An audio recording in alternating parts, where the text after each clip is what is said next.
What's up, everybody, and welcome to episode 10 of the Fit Fat Dad podcast. Good afternoon or good morning, Blair, I however say you take your slice of cake. it's morning, right? Got a little coffee going here. Got a little coffee. We look pretty rough on video this morning, but it was Yep. it was your idea to get an early morning start. Early bird gets the worm. Avoid the rush. That's where we're at today. Avoid the rush, man. That's why we're sitting here doing it this morning. Heck yeah. So, this is the podcast where it's two dads that are fluffy and maybe kind of fit, and we're going to talk all things dad. Dude, I had a pretty good workout yesterday, so I feel fit today. Are you just getting to the point where you're just more fit and fit? I'm getting there. I'm getting back. Getting back. I think I'm going the other direction. I'm still, we're almost 40, and you and I have been doing this for what, almost 10 years now, eight years, and the early 30s were a lot easier to recover from, for sure. I felt like the early 30s were the good old days. Yeah, that was the good old days. We stood on podiums in our early 30s. Yeah, it's like in your 20s, you're solid before the age of 25, and then 25 hits, and you're like, what in the world? It's like a dead stop. And then you hit 30 and it's like a renewal of That's right. Strength, energy. It's like it's the connection of where youth and dad strength kick in. That's right. And now I think we're on the cusp of old man strength. Yeah, middle age. We're on the cusp of middle age. Yeah, I'm waiting for the old man strength to kick in because I'm going on another downhill. So I need maybe at 40, old man strength, and then 50 may be where that's like old man strength meets incoming 15 years down the road retirement strength. Yeah. Is that a thing? We'll see. Anyways, we are derailing as we do. So hey, let's catch up a little bit. We just ended March Madness. Did you do any brackets? I did three, and I won one, came in second in another one, and then my third one was like I was dead last. It was pretty bad. I don't know how anybody won the bracket unless you picked UConn in the men's bracket. Is that how you won? There you go. Winner. I didn't pick them to win, but I had them I actually had them in the championship game against Alabama. But I made really good early picks. I actually predicted the was it Fairmont? No, who beat Virginia? Fairleigh Dickinson. No, Furman. I think Furman. That's it. So Furman. I actually picked that one on a couple on my bracket that won. So I had a couple of those upsets that happened. Then it got all blown up. But I did have UConn and Alabama in the championship, and that's what got me there. Yeah, mine was completely blown up right from the start. I didn't stand a chance. Here was I was telling Coach Wife the other day, like this legit went through my head. So admittedly, I had UConn going out in the very first game. Oh, wow. Huge mistake. Yeah. But I thought to myself, as we, at least you and I know, I don't know if our listeners fully know that we're Alabama fans. And I went with the homer picking Alabama, which ended up being a huge mistake. But UConn beat the brakes off of Alabama early in the season. They did. And I was blindsided. I let the Crimson blindside influence, like, hey, Bama's gotten better. They'll overcome that. But where I sat with that legit pick with UConn was they're playing Iona in the first round. It's Rick Pitino. You don't want Rick Pitino in the first game because a couple years ago, Rick Pitino beat the brakes off Alabama in a tournament at Iona. So I was like, all right, here we go. UConn's kind of struggling.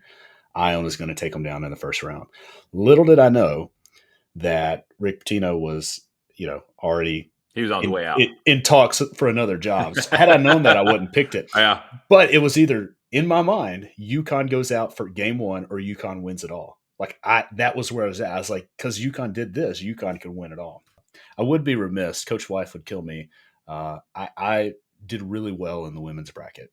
And that's awesome. Until Miami started just destroying all the bracket, and they made a run. Yeah. And the Instagram twins of Miami made a pretty good impact into my bracket.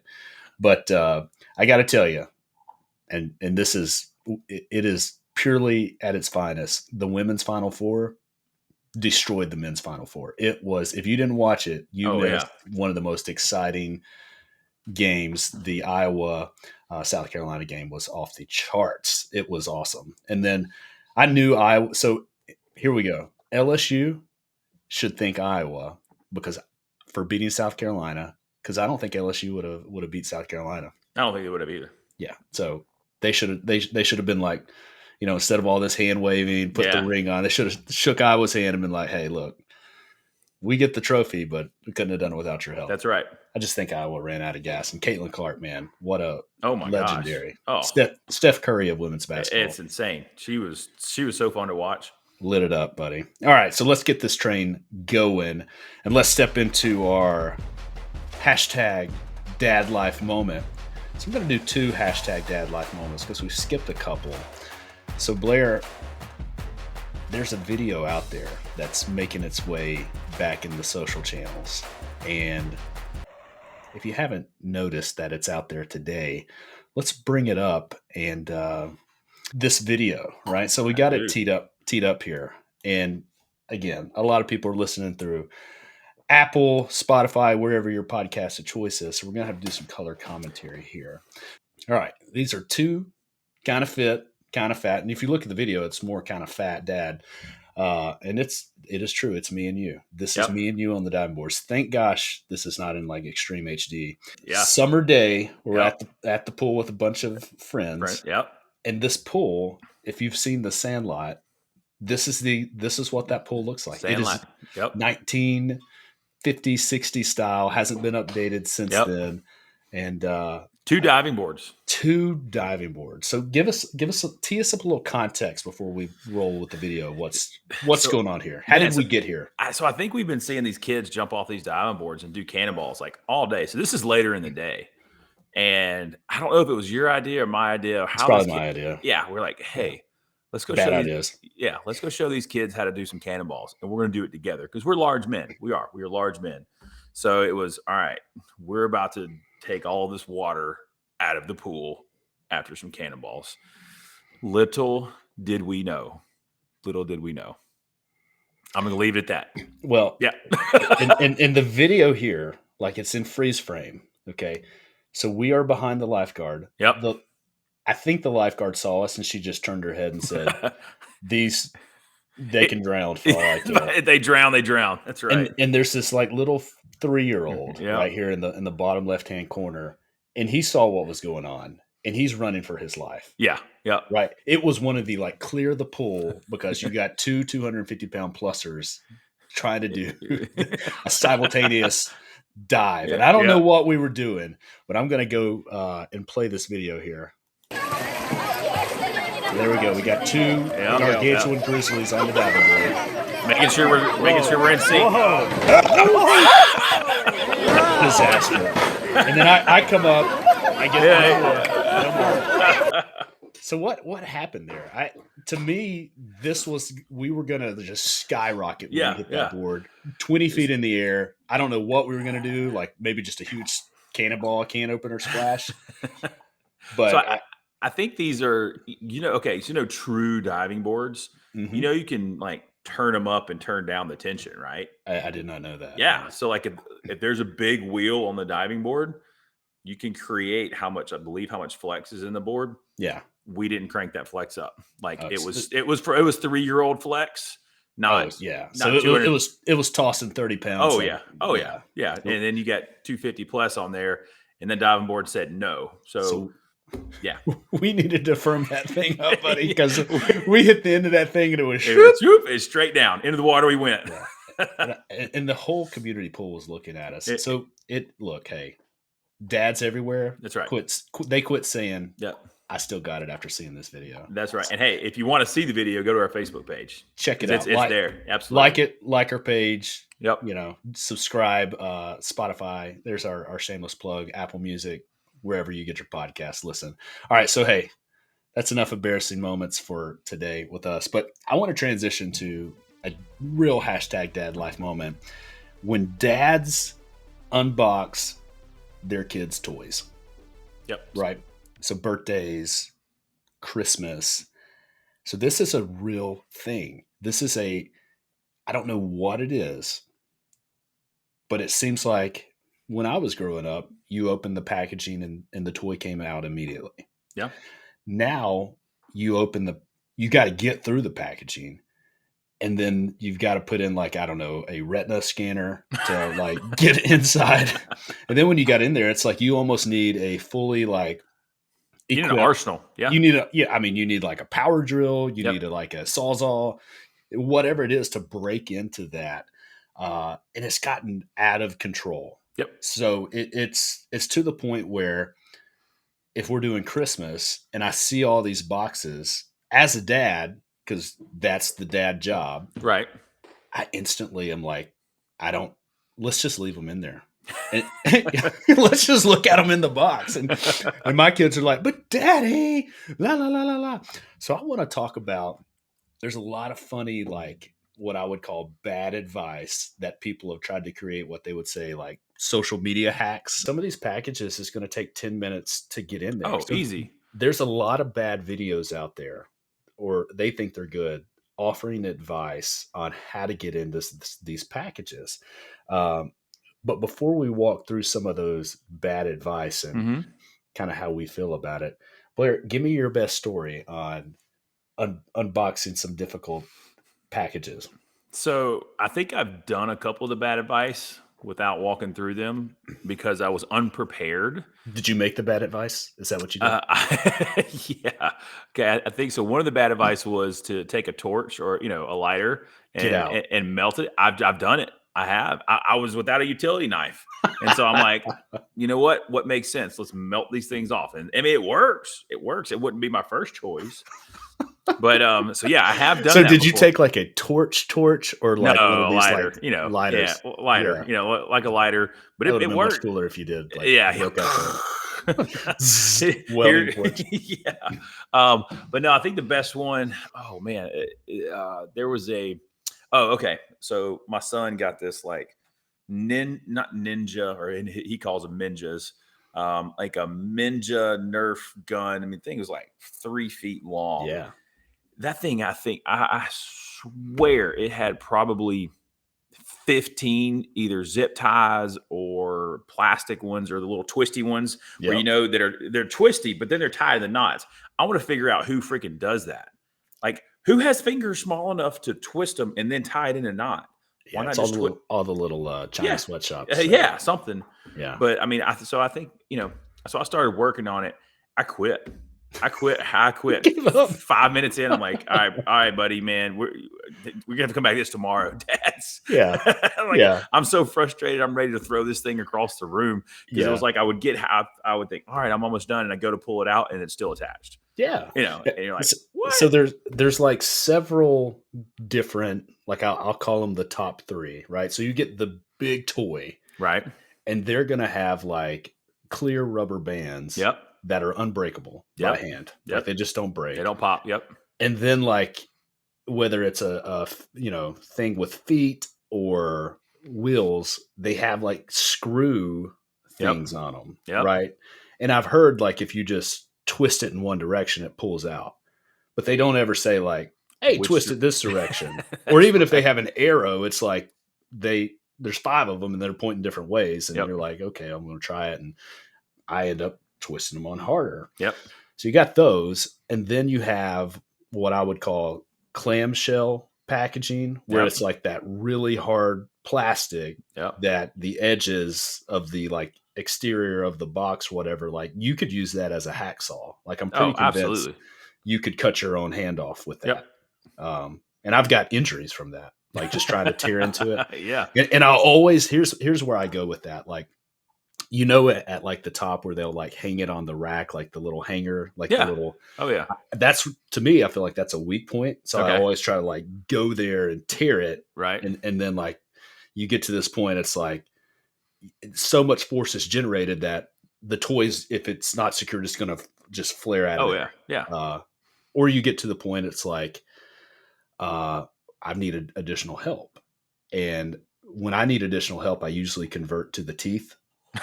Do you go to the teeth? Is that a pro dad move that you use? The teeth is a go-to, Yeah, 100%.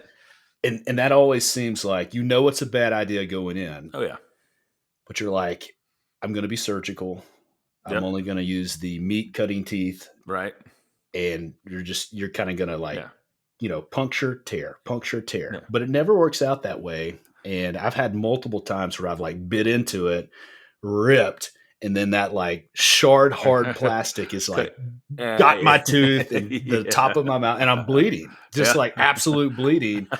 And it looks like a murder scene in a movie at Christmas because I'm trying to tear into these packages. But so there's some of these videos out there, and I just want to get your advice on it. And for you dads out there, this is lighthearted. Let's laugh on it. But so there's this one video, right? And the guy's like, "Hey, how to get into packages really easy." And so he goes and gets the hair dryer, and then he starts like, putting it on max heat and blowing it around like the Okay. area. And I guess it melts the adhesive, and then it's Okay. like, boom, opens it. Okay. Okay. Have you tried that one? No, nor will I ever. Ever? Like what? No. Can you imagine that? Set the scene. Like, let's set the scene this way. You're at a party with a bunch of dads, or Yeah. like your dad Yeah. or your uncles, whatever. Yeah. And you're like, "Hey guys, appreciate you pulling out your pocket knives, as every dad's going to do at a party. Let me go get the hairdryer." Yeah. Yeah. No, not happening. Hey guys, appreciate your buck knife. Put it away. I got my hair dryer. Let me Yeah. heat it up a little bit. Yeah, not going to happen. Yeah. So that one's not in your arsenal. Okay. Another one that came up was, and here was the really funny thing. And what I call ironic is with that hard clamshell packaging, they're like, get one of the handheld can openers, right? And then roll the can opener lever across and it'll cut into it. And I'm like, that's great. But I don't know where my can opener is in the house. I'm not eating. So like, if it's in a like can, like, I don't know. I'm just, it's not there. But the video was this elderly lady doing it, right? She was like, she had to be 80 years old. Okay.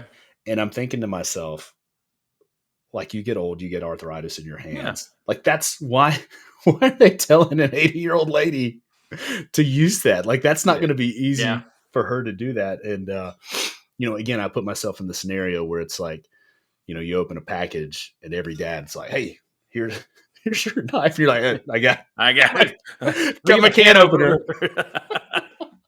Yeah. So, okay, here's where I always go back to is, to me, the ultimate tool is the box cutter, like the utility knife. Like absolutely. That is the number one way, and it conquers all.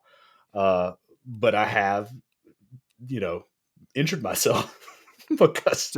So here's my question to you: is it's right, but can you find it? Which drawer is it in? Yeah, that's because it's probably one of the most important tools that I know exactly where it's at. Oh, you do? Okay. And I keep it on but it wasn't always that way. Yeah. Like that is one that always falls in the bottom of the toolbox, right. And you're like searching to find it. But so admittedly, I have done some crazy stuff to get into some packages. So let me throw this out there, man. Go for it. I think we look at our dads. This is why they always have a pocket knife with them. Always. And like, I don't carry a pocket knife, but not yet. Not yet. But my dad, straight up, all the time. He's got a variety. Yep. Like, he's always showing me his new knife. Yep. It's got like multiple tools on it, and he's like, I'm convinced that he could save the world regardless whatever problem with his pocket knife. Yeah, MacGyver. Right? Swiss Army, man. Not the new MacGyver. Not the new one. Not the MacGruber. Yeah, no. But he's got it. He's got a variety of knives, and I guess that's, if we're going to take it deep here and get into legacy, like that's what I miss with a lot of what's going on into like today's dad society is. Right. I remember growing up, like there was no shortage of just people having like, hey, it looked like an arsenal. Like we could go to war right there in that room. That's right. Christmas, because my granddad, my dad, my uncle, and it's like each knife was bigger. Yeah. Yeah. So it's funny you talk about that, man. So my dad has given my son a knife for every single one of his birthdays. There we go. That's pretty cool because he's from out west, and just a little case knife. So, if you know the brand, is Case Knife. Yep. But he's got a case knife for every single one of his birthdays. So we've got 5 knives so far, and we've got them stashed away. And some of them are inscribed. Some of them, he got one. They were out west, and he was on. I think they were on an Indian reservation. So this is one that's real, kind of Indian heritage on it. It's pretty cool. So 25 years from now, when my son's 30, he'll have 30 knives. He can conquer the world with his pocket knives. He'll be able to hand it out to any participant in the room. Exactly. Like, if we run into it, and who knows 30 years from now, like what gifts are going to be like, you're probably going to have to put like a fingerprint in there to like scan it open, and like bars will raise up from this That's like, right. They probably spend more on the packaging than they do on the absolutely, the toy. And I'll close on this, like the worst.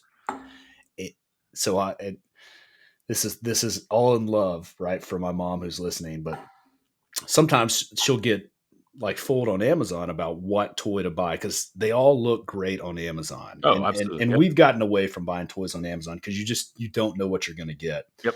And every now and then she'll get like fooled, and she ordered it. And I know all toys are made from China, but like there's a difference between made in China and it's in America. You go to Target and get it, and then it's like straight coming from shipping from China, right. And you get it, and there's all the like. I know as soon as you open the box and you see all the Chinese writing, it looks like it's been stamped 20 times from customs. Right. Getting into those packages, it's like as soon as you open the package, the toy just falls apart in pieces, and I'm like, okay, at this point, it's not even because you're just looking at like, my kids will see it and they'll be like, oh yeah, and they're so excited. I'll open it, and the force of just open it just destroys the made in China gift. Yeah, so it's you got to be careful. Amazon will get you. Okay, so that was a great dad life moment. So just remember, we'd love to hear from you. Comment hashtag your trials, struggles, hashtag dad life moment of unboxing toys. We walk through 3, or if you know any hacks too that aren't really hacks. To me, it comes down to if you got a utility knife, that's going to do the job. That's right. Cut through everything. But I mean, some people may have just gotten the table saw right and just cut right through it. The sawzall. I don't know. Like, I wouldn't recommend that, but that would be really cool to see you do that. Okay, so hey, let's get into the meat of the show. All right, so I want to talk about a challenge that I would say most parents face, and we still run into this. And Absolutely. This is kids sleeping in the bed. Yep. Do you struggle with this, Blair?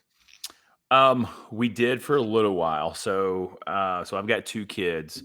First kid, not at all. Bedroom, crib, loves his own bed. Like, he'll climb in the bed every now and then. Daughter, on the other hand, second kid, whoo, that's a whole different story. So we have just now, so she'll be 3. I think we're about 3 months in of not having her in the bed every night. However, I am now sleeping in her bed. So how does that work? How does somebody that's 6'2", 260 sleep into a 3-year-old's bed? Like, is that bed screaming? Like, is the support? So here's a funny story. So my wife, so she's pretty smart when she buys things. So she got like a bed that's it's a 3-year-old little day bed, but it also pulls out and it turns into a king. So it's like a double mattress and it turns into a king. So we're like, all right, we got to get our daughter out of her bed. So we turned it into a king. And it's not bad. However, the weight limit on that thing, like, I can sleep in it, but I'm a big guy, right? The other day, I simply rolled over. I just broke the support beam 100%. So I literally just rolled over and kind of threw my hips out, just trying to get comfortable. And I heard crunch, and I pulled the mattresses up, and you can see the wood's going across, and it's just bowed down like this. Yeah. So I'm like, okay, how do we fix this? I was like, you know what? I got some 2x4s downstairs. Yeah. So I had to cut some wood, stacked it up, put a towel underneath it, support. We're ready to roll. You're good to go. And they're made with like 1x2s. Oh yeah, absolutely. Yeah, so, MacGyvered the heck out of this thing. So, but you should take a picture of that and send it. Post it I will on the Facebook. I will. So I'm interested, right? Because I'll share ours. But so you said, child number 1, the Adler, the ad man, he never struggled with that. Like, nope. He was in his any certain tips that you followed there, or was it just natural to him? We were in our house at that time. We hadn't built, so we just put him in his crib, and I mean, there's video out there. It's pretty funny. And we let him scream. Honestly, as hard as it was, like we he did not like it and screamed and screamed and screamed, and he finally just screamed and put himself to sleep. And it was about a 2 week kind of grind. We'd go in there and kind of put him back down and pat him and get up. So it was about 2 weeks of not sleeping. And then one night we just said, all right, we're just going to let him holler. And we were, my wife and I are laying in bed watching on the camera. And this is probably 30 minutes of him just crying. And he fell asleep standing up. And he just, in the video, I have to find this. He's just standing at his crib like this, hollering, and you just see him just go fall over, and he falls back, and falls over, and is dead still. It's probably looked very similar to the time that cauliflower ear choked me out in my backyard. Pretty close. That's right. That's right. So I mean, I guess the tips on that is if you don't start them in your bed, they won't know any different. Because when we had our daughter, we were in an apartment, and my wife was adamant about not disturbing our neighbors and crib training our daughter. So she slept in the bed with us. Well, now we're in our house and she still wants to sleep in the bed with us. So we're fighting that battle. But you just got to stick to your guns. That's my biggest takeaway. Yeah. And that's great advice. And we had heard that, but that's hard. Like that hard. takes a lot of discipline to see your child scream their head off, wanting you to come in. And it's not like it's okay. You feel bad for the child, but then you're also like, if you have a really persistent child, it could take an hour or more. And it doesn't just end like that one time he cries himself to sleep. Like it's a multiple commitment. And usually if it's child number one, you've gotten to the point where you're not getting sleep anyways. And I'm caving in, I'm giving up. So if, for you dads out there, that if you were disciplined enough to do that, and moms, cheers to you. Here's your cheers for the day, or probably for the rest of your life, because you've gotten really good sleep. Alternatively, if you're like me, the age of my kids, right? We're 7 and 4. Still have them in the bed. And it's my 7-year-old is not in the bed, but he's now got a little pallet on the floor at the foot of our bed. And this has been an ongoing thing, obviously, for 7 years. Yeah. And it's like, in one point, it's like they're instantly going to go to bed. And so we can all go to bed at the same time. Right. So that's kind of cool, I guess. But like we've had the struggle, like we've bought them new beds. We've generated excitement about, here is your new bed and all the cool things that it does. And that gets us about a week worth of like motivation to get them in the bed. And then it instantly reverts back to, they come into the bedroom. Right. So we bought them another new bed. We bought them like the trundle bed, like you were talking about, that you broke and had to reinforce with, steel to hold your, so we bought them that worked really good, because now it's like they sleep in the same, so they got each other. So if in their mind the monsters come in the middle of the night, they're going to be okay.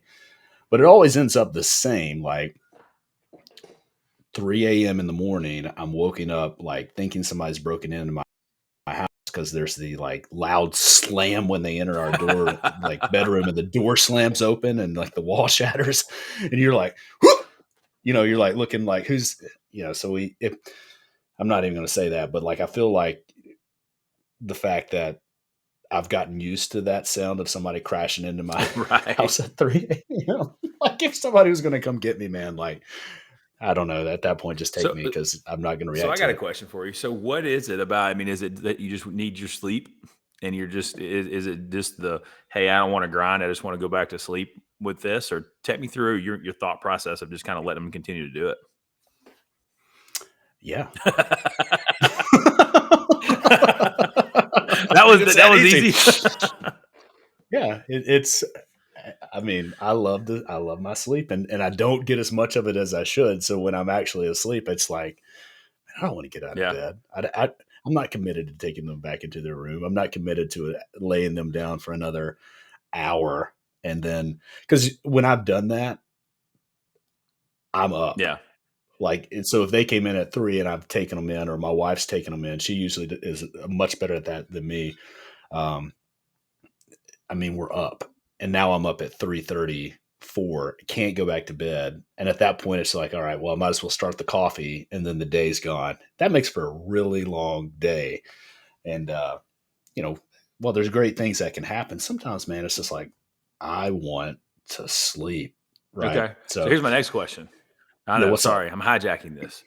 Come on, What's man. the age? Like, okay, so what's the age that the number that you're gonna be like, all right, boys, it's done. Like you're 14, you're 18, like 17. 17. Okay. I'm hoping by the time, like, you know, like girls become a Yeah. thing Yeah. for them, and like, because hopefully by that point it's like, hey, I don't want to say that I'm sleeping in the same room with my Right. Right. parents, so maybe that's the Okay. issue. So for me, the age is like 3 years ago, but I get it. But at least he's on the floor in a No, that's true. pallet. But here's the thing, that so my wife and I, we thought we were the only ones that struggled with this, Uh, because you hear people say like, oh, you just don't da da da da da. I would probably say we bat 85 to 90% of everybody that we talk to. That's kind of like in the same cycle of yeah. life. I would say like kids like 8 and under, maybe even 9. Um, that they struggle with the same thing. And that's a pretty Yeah. high percentage. And again, small case study, but I guarantee you we've talked to at least 10, 15 people that, and we were shocked. Like everybody's, oh, don't worry about it. Like it's, we're going through the same thing. Like I've actually seen people, like no joke. It's actually a member of the Yeah. gym. He posted this as a joke, but serious, not serious. I think he's got like 7 Yeah. kids, and it was the family bed. It was like, now introducing the family bed, and it's like 10 feet across in width, and they just all line up and go to bed in the same way. But to me, like with our 4-year-old, it doesn't matter. Like we could have a 10-foot bed, and he's going to be like sleeping, like he gets right underneath one of Yeah. us, and he's like, it's like a Yeah. cove for him, or a Yeah. nook, and he like wedges himself right underneath the back, and then I'm stuck because I'm like, I can't roll Yeah. over, and then I'll like grab him and like shift him like a little bit over so I can get more space, and it's like he's back. I like grab him again and shift him. It's like it's there's this funny video I was watching, and it was this mom laying down with this like 2-year-old, Right. right, maybe younger, and trying to get him to sleep, and she was sleeping, and I guess they had video throughout the entire night, and the kid just like Oh kept yeah. rolling on her face, like she put him back, and she get back on her face, put him back, back on her face. That's where we're at, my Yeah. friend, but with a much bigger 4-year-old, like. That's a tough spot, man. That's tough. Yeah, and well, not to mention like the stuff that Yeah. causes, right? Like, so there's dependency. Like, I feel like, are my kids so dependent on us that they can't be without us? I don't think that's the case. I just think that they really just like, that's where they want to Yeah. jam Yeah. out at the end of the night. But like, there's no No. privacy whatsoever, and that's going to become an issue. So I don't know. We haven't solved it. So I'm just like, what's the solution here, other than like, is it going to be like a straight? World War III, man. Rip the band-aid off. That's the easiest. That's the easiest way to I know how to describe it. But so like, okay, so for instance, so when we were going through this, my daughter, we put her in her bed, and so we laid in the bed with her. Like we laid in the bed with her, and we laid in the bed with her. Now she goes to sleep in her bed, and it's gradually getting her wake up time is later and later and later for the cry. Like, I want my daddy, I want my mommy. And so my solution is, instead I just get up and go get in bed with her and go to sleep until the night's like last night. I'm like, I'm just going to sleep in bed with her because I don't want to wake up. Um, but that's kind of how we're doing it, is like she sleeps in her bed. Like, we do not allow them to sleep in our bed unless they're sick. If they're sick, that's one thing. But, we're Yeah, just, no, you're not in mom and dad's bed. I mean, and that's, That's the game plan because we've got number 3 coming on, here in about 6 weeks. So, Yep. little one's going to be in the room, and so we've got to have them trained up. So I think it's kind of forcing our hand a little bit. But yeah, that's the way we're doing it, man. I think you just got to rip the Band-Aid off and just be like, well, hey, toe heads, you're staying in your beds, and it may be a grind. It may be a grind for a couple of weeks. Well, hey, I'm convinced that so Coach Wife likes the nighttime snuggles, Yeah. right? Like that's her jam. That's what she likes as a mom. And let's face it, they're much better snuggle buddies than old raunchy over here. Like she's that day that ship is probably so. So I understand that from that point. But yeah, I mean we're I know a lot of dads struggle with this, so it would be interesting to hear some advice. And as we've talked about this on the show, there's a lot of advice out there that sounds good until you put it in application. I'm like, man, we're in this in life together. You just got to get into the fight and figure out what works and what doesn't. Like, so I got something for you. How many dad books did you get for like the number one? Like how to be a dad and things like that. Did you get some books? I got a few. How many of them did you read? Man, I probably read like one or two, and then it just all was like, the more I read, the more I like got overwhelmed. So I was like, I'm gonna adapt. I think you kind of figure it out. Like you just, and the age of information where you can, Google anything and read about it, and everybody's got an opinion on the right way to do things. 90% of the time, you can figure it out. Be a good dad. Take care of your kid. Do what's needed. Because every kid's different. My wife and I made the decision where, hey, we're taking our freaking kids with us. And we're going. Like, I think our first one we had, after this 6 weeks or 7 weeks, like we just brought our kids to restaurants with us. We didn't stop living. We just, I know when y'all first had Jax, I mean, we would go hang out and here's Jax sitting in his car seat, and we're sitting around having a cocktail, just one, and enjoying life. But you just bring him with you, and it is what it is. But it's not. I don't think it changes or it's negative. No, people can look at anything negative and make it negative, but it's not negative. It's actually the best thing to ever happen. Yeah. Period. Like you can't convince me otherwise, agreed. Even with the tough times or not. But yeah, that's great advice is just keep living. Take them where you get. Like Jax and Riggs they've been, like you said, they've been to the restaurants with us. They are in the basketball gym because that's where mommy works and she's, so they get great exposure. Same thing with you. I've seen your kids. Yeah, they've been in the gym. And they've been in the gym when power cleans are going off and bars are, all around them. Like that's awesome. They got to grow up with that. So we'll close it up here. We'll have this whole bed situation figured out. We've made great progress and then we regress. So I think if we can just keep the uphill kind of rising when we go to the valleys, if we can just go up a little higher each. But I challenge you right now, so everybody hears it. By episode 20, that gives you 10 episodes. Got to have them out of the bed. Well, look, it's late. We need to go talk. We need to bring in Coach Wife in this conversation because it takes two to tango. It does take 2 to tango. All right, Coach Wife. And I'm not sure we're aligned on the principles of this. That's funny. Like I think she would be okay, honestly, if it's like you can go keep sleeping in the kids' bed and they can sleep in here with me. Like that's fine. Anyway, but the last thing I'll say this, and like I just remember growing up, like my dad. If we were ever in like a hotel room or camping together, he snored so loud. Yep. And I've always thought that I didn't snore. But both my wife and kids, I guess, are so nice that they just never brought it to my attention. But we were watching a show the other day and this guy was just snoring so loud. And Jax goes, "Dad, that is exactly what you sound like." And I said, "No, I don't snore." And Coach Wife turns around. She goes, "Oh, yes, you do." And then Briggs, the 4-year-old, he goes, "You do, Daddy. You sound like this."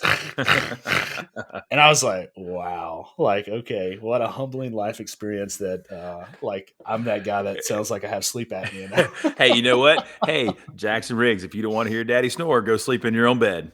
boom, Yeah. you're out. I'm just afraid Coach Wife will be like, and I'll join on. So that's where we're at. Hey, we'll wrap it up here. Blair, any closing words of wisdom? Just enjoy being a dad. That's it. Ups and downs. Enjoy life. Take your kids everywhere, and that's my words of wisdom to today. Is just enjoy being a dad, even when it gets hard, and get those kids out of the bed.